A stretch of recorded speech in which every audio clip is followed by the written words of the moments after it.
ঈদ মুবারক। চলছে ঈদ উল ফিতর নামাজের শেষ মুহূর্তের প্রস্তুতি। হয়তো সম্ভবত আগামীকাল ঈদ উল ফিতর অনুষ্ঠিত হতে পারে। তার শেষ প্রস্তুতি হিসেবে আমাদের ঈদগাহ মাঠে সামিয়ানা প্যান্ডেলের কাজ শেষের দিকে, এখন কিছু কাজ বাকি আছে। শ্রমিকরা সবাই কাজ করতেছে।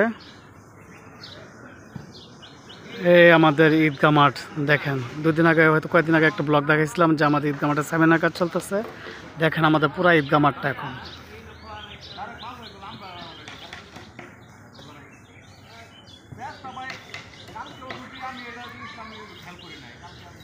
অনেক সুন্দর। এই যে আমাদের গেটের কিছু কাজ বাকি আছে, তার জন্য কিছু আর কি কাপড় আর কি এখানে আছে আর কি।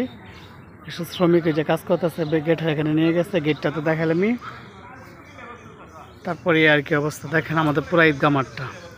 আগামীকাল যদি ঈদ হয়, ঈদ উল ফিতর আজকের চাঁদ দেখা যায়, তাহলে ইনশাল্লাহ আগামীকাল এখানে কয়েক হাজার মানুষের একত্রিত জামায়াত আদায় করবে, ঈদের নামাজ আদায় করবে। এই দেখেন কাজ চলতেছে।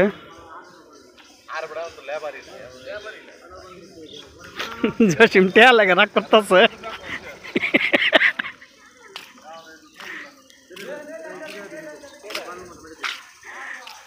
কেউ না স্মৃতি হিসেবে রেখে দেই। ওই না কতক্ষণ লাগ বাবুল গেটানি? হ্যাঁ দেখেন আমাদের ঈদগাহ মাঠ কত সুন্দর লাগতেছে আজকে। পুরা ঈদটা রাঙায় দিচ্ছি আমরা কাজ করে যুব সমাজ উদ্যোগে টোটাল কাজটা সম্পূর্ণ হয়েছে। এই জায়গায় ইমাম সাহেব দাঁড়ায় আর কি। দেখেন এই জায়গা থেকে ফোকাসটা দেখেন সামনের কয়েক হাজার মানুষের সমাগম হবে আগামীকাল ইনশাল্লাহ, যদি আজকে চাঁদ দেখা যায়। যেহেতু আজকে মধ্যপ্রাচ্যে প্রায় দেশে আজকে আপনার ঈদ, তো সেই হিসেবে আগামীকাল আমাদের এখানে ঈদ হওয়ার সম্ভাবনা সবচেয়ে বেশি। এই যে মাঠে চুন দেওয়া হবে, গাছগাছালিতে আর বান্ডারিতে চুনের কাজ চলতেছে।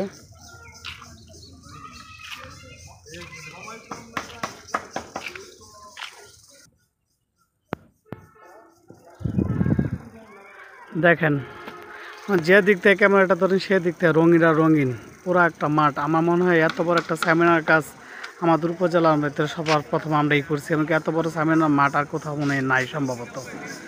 আমরাই ফার্স্ট টাইম এই কাজটা করছি।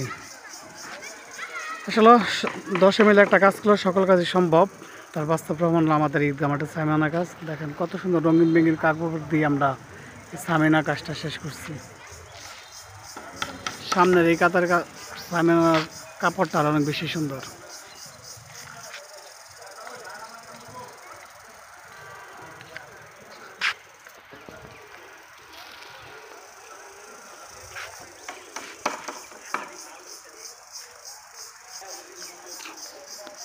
আগামীকাল ঈদ হয়ে যেতে পারে। সবার ঈদের প্রস্তুতি কেমন জানাবেন অবশ্যই। আর হলো আমাদের ঈদগাহ মাঠের প্রস্তুতি শেষ পর্যায়ে।